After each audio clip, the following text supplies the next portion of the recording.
भाइयों और बहनों, एक तो आपसे मेरी प्रार्थना है कि सब शांत हो जाइए। और ये देखकर मुझको दुख हुआ है कि जब प्रार्थना चलती है तो भी कुछ न कुछ आवाज लोग करते रहते हैं। ऐसे करना ही नहीं चाहिए। क्या प्रार्थना है या तो क्या सभा चलती है, उस वक्त लोगों को एक ध्यान होकर जो होता है वो सुनना चाहिए। जब सुने तब तो कुछ भी शिक्षा पाना है तो पा सकते हैं। और कोई ऐसी चीज है जो हमको पसंद नहीं आवे तो उस पर हम विचार भी तो कर सकते हैं। लेकिन हम जाएं किसी सभा में और कुछ कान उसमें रखे ही, आंख इधर उधर देखती रहें और आपस में बातें करते रहें, ये बड़ा अभिनय है।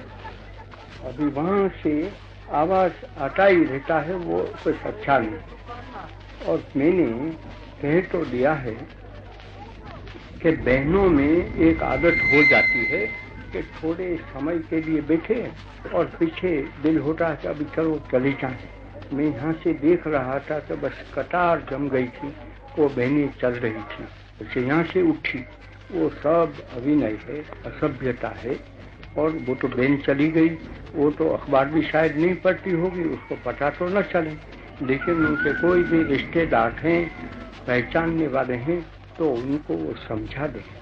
और यहाँ आते हैं, इतना ही किसी भी सभा में चले जाएं तो सभा का जो नियम है उसका पालन होना ही चाहिए।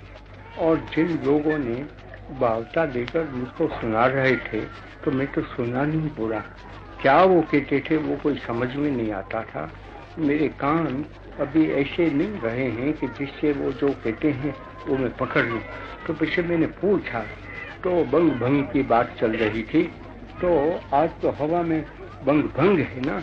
एक वक्त हवा ऐसी थी कि बंग भंग कोई उसकी बात नहीं कर सकता था, अभी बंग भंग की ही बात चल रही है। तो अगर आप लोग सब भंग का भंग करना चाहेंगे तो मेरी जैसा एक आदमी कुछ भी कहे वो क्या काम की चीज है। न मैं कांग्रेस में हूँ, न मैं लीग में हूँ, न कोई गवर्नमेंट में हूँ, किसी जगह पे मैं नहीं हूँ। न मैं वाइसरॉय हूँ, न मैं यहाँ का गवर्नर हूँ। मुझको अगर गवर्नर के वहाँ में चला जाऊँ तो सलामी करने के लिए जाऊँ तो ठीक है, नहीं तो मुझको पुलिस वहाँ से धक्का देकर निकाल देंगे। ऐसा ही वाइसरॉय के वहाँ, ऐसा ही लीग वालों के वहाँ, ऐसा ही कांग्रेस वालों के वहाँ। उन सब की दया पर मुझको तो निर्भर रहना पड़ता है। और मुझ पर रहम न करें, दया न करें तो मुझको घर में बैठना पड़ता है। उसके सामने क्या कहना था कि हमको ये चाहिए और नहीं चाहिए। और इतना भी समझ लो कि मैं कभी जीवन भर में नहीं किया है कि लोगों पर होकर कोई भी चीज में कर लेता हूँ, लोगों को पूछता हूँ, सब कुछ करता हूँ, पीछे लोगों को कह देता हूँ, कोई खुफिया तौर से नहीं करता हूँ। तो इसका भी इस प्रकार का भय भी मेरे तरफ से नहीं रखना चाहिए। वो तो इतनी बात है। अभी आज की जो प्रश्न है उसको मैं पहुंच सकूं तो मैं पहुंच जाना चाहता हूं। कृपा करके वहां आप सब शांत रहिए। एक तो ये लिखा है कि हमारी क्या करना चाहिए जिससे अपने को और अपनी सभ्यता, अपनी कल्चर के लिए अच्छा शब्द तो सभ्यता को छोड़कर मैं क्या कहूँ मुझको ख्याल में नहीं आता है।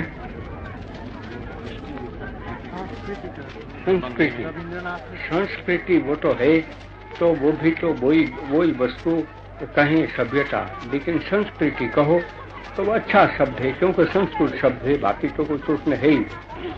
तो अपनी संस्कृति, अपना जो कुछ सर्वस्व है उसको कैसे सुरक्षित रखें। और पीछे ये है कि अपनी कल्चर तो भले वो हिंदू हो या तो मुस्लिम हो। तो बंगाल में तो अभी आप लोग बात न करें, या तो आप बात करें तो मैं बात करने का छोड़ दूं, नहीं तो आपको थोड़ी चंद मिनट के लिए खामोश रहना चाहिए। और जो खामोश नहीं रह सकते हैं, गर्मी होती है, कुछ भी है, तो आराम से आस्ते से भाग जाना चाहिए, तो दूसरे जो सुनना चाहते हैं वो तो सुन सकें, और मैं जो बोलना चाहता हूँ वो बोल सकूं। तो ये सवाल पूछा है, अच्छा है।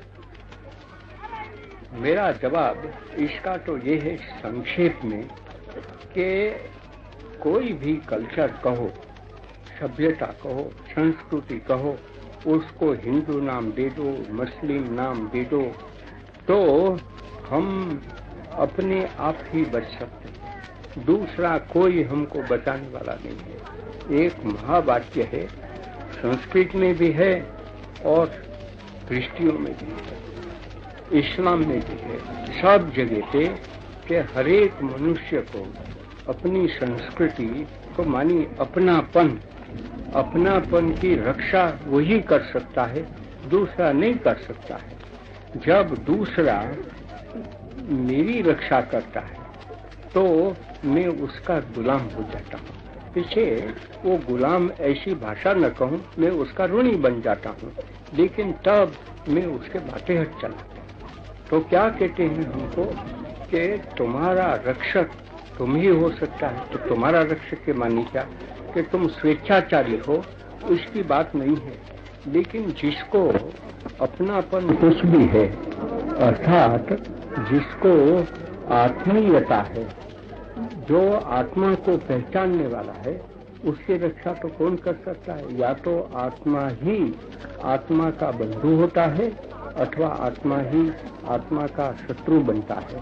और पीछे आत्मा है वो तो तब है कि जब परमात्मा है। पानी का एक बिंदु है क्योंकि समुद्र पड़ा है। अगर समुद्र सूख गया तो पानी का बिंदु की कोई कीमत नहीं रहती है। इसी तरह से आत्मा की कोई कीमत नहीं है अगर परमात्मा नहीं है। परमात्मा तो वही है ना कि सब आत्मा को मिलाकर एक बन जाता है, और उससे भी अधिक, क्योंकि उसको कौन मिला सकता है सब आत्मा को। तो इससे भी जो अधिक है वो परमात्मा है। तो या तो हम अपनी रक्षा करें, आत्मा आत्मा की रक्षा करे, या तो आत्मा परमात्मा से पूछे। तो परमात्मा से कैसे पूछे? परमात्मा में मिल जाए तब तो उसकी रक्षा है। दूसरे कोई रक्षा करने वाले नहीं है। यहाँ जो लोग आवाज कर रहे हैं, कृपा करके चले जाएं। अगर नहीं चला जाना चाहता है और ये सभा होती है उसमें विक्षेप ही डालना चाहता है तो कहें, तो मैं बंद रह जाऊंगा। लेकिन मुझको ये अच्छा नहीं लगेगा कि मैं बोलता रहूं और साथ साथ दूसरे भी बोलते रहें। इतनी सभ्यता तो रखो कि जब तक कोई आदमी बोलता है और जो सभा में बोलता है तो उसकी सुनो, नहीं सुनना है तो चला जाना चाहिए। तो यही मैं कहूँगा, इसलिए मैं कहूँगा। और पीछे बंगाल के लिए पूछा जाए तो बंगाल की सभ्यता या तो बंगाल की संस्कृति, बंगाल का, तब तो पीछे मैं उर्दू लफ्ज भी कहूँ ना कि तमद्दुन, उसको उसकी रक्षा तो वो बंगाली ही कर सकते हैं। बंगाल की रक्षा वो बंगाली न करें तो कौन करेगा? पंजाबी करेंगे क्या गुजराती करेंगे कि क्या यूपी वाले करेंगे? कौन कर सकते हैं? कोई नहीं कर सकते। बंगाल की रक्षा बंगाली ही कर सकते हैं, तो बंगालियों को मिलना है। अगर मुसलमान अपने को बंगाली मानते हैं, हिंदू अपने को बंगाली मानते हैं, तो दोनों एक ही हैं और दोनों को मिलकर रक्षा करना है। अगर दोनों को मिलकर रक्षा नहीं करते हैं और एक दूसरों से लड़ते हैं तो विषय बंगाल का भंग हो जाता है। तो बंग भंग तब होगा, बंग भंग जब होगा तब मैं तो चीख करके न वाला हूँ कि दोनों पागल बन गए। और पीछे उन्होंने किया। अगर दो में से एक भी पागल नहीं बनता है या तो एक ही पागल बनता है तो भी बंग का भंग नहीं हो सकता है। ये मेरा दावा है और ये बात मैं सब बंगालियों से कहना चाहता हूँ कि इतनी जो मैं कहता हूँ वो सुन ले तो सब कष्ट उनका दूर हो जाएगा।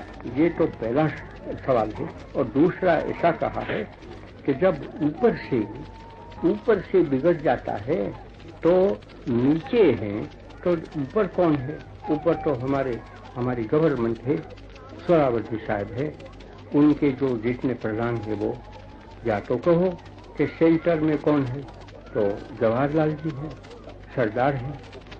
वो मान लिया कि बिगड़ गए तो जवाहरलाल जी वो दीवाने बन गए, या तो स्वार्थवश बन गए, या तो सरदार से बने। यहाँ तो बंगाल में जो कि सोहरावर्दी साहब और उनके सब हैं, तो वो तो ऊंचे हो ना, जब नीचा है, जब ऊंचे हैं, पर्वत के शिखर पर है, शिखर बिगड़ गया है, तो पीछे नीचे रहने वाले जो हैं तो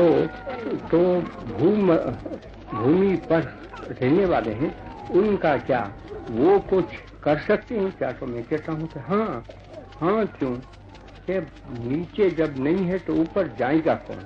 ऊपर को कौन रखने वाला है? नीचे हम पड़े हैं तब तो ऊपर हो सकता है। मैंने तो जब अंग्रेज रहते थे ना तब भी कहा, और तब कहा उसे भी कर बताया। हिंदुस्तानी समझ गए कि हैं तो हम जब हैं तो शिमला है, हम नहीं है तो शिमला कहाँ से रहे?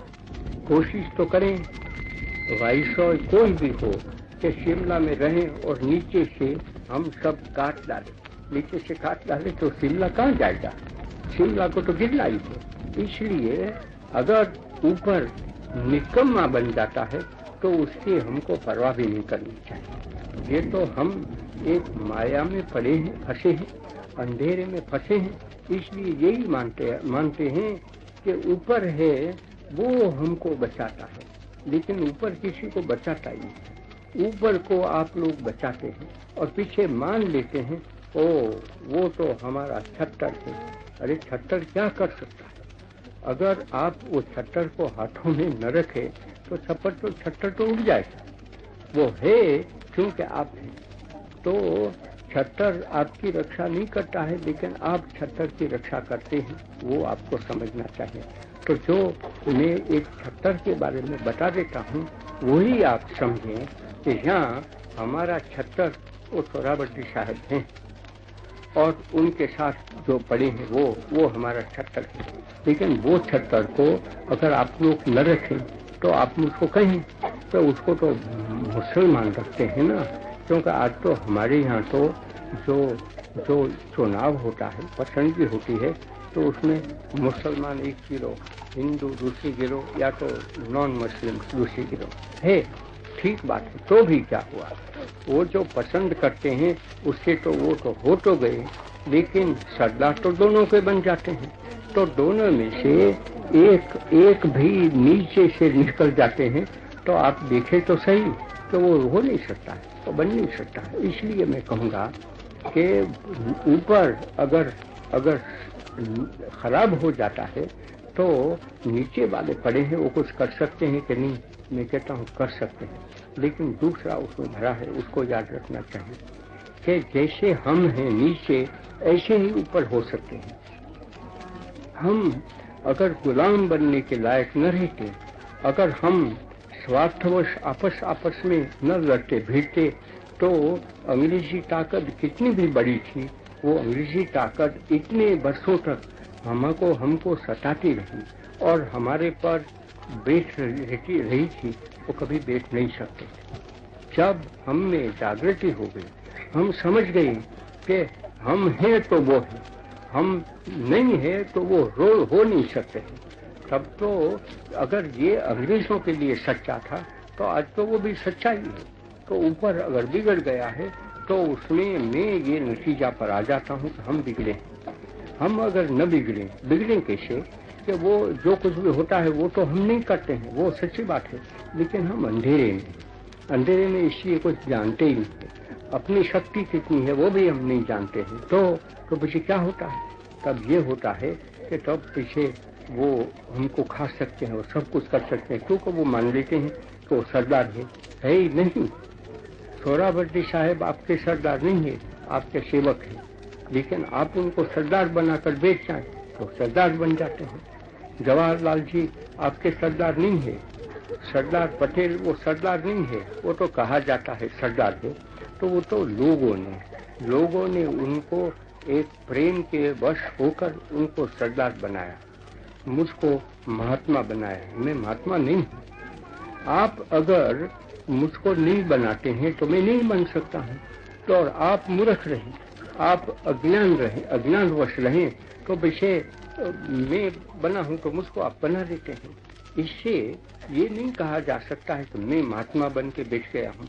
तो जैसे मैं नहीं बन गया हूँ, जवाहरलाल जी नहीं बने हैं, सरदार नहीं बने हैं, इसी तरह से आप समझें कि सोहरावर्दी साहब भी नहीं बन सकते हैं। अगर सब के सब हिंदू ऐसा मानकर बैठ जाएं कि सोहरावर्दी साहब हमारा तो सरदार नहीं है, तो मैं कहता हूं कि नहीं है। उनको कबूल करना होगा कि नहीं है। इसलिए मैं आपको कहता हूं कि अगर ऊपर सच्चा नहीं है, अच्छा नहीं है, तो आपको समझना चाहिए कि तो नीचे भी अच्छा नहीं है। ऐसे गुमान में न रहें कि ऊपर तो जो कुछ भी है लेकिन हम तो अच्छे हैं नहीं।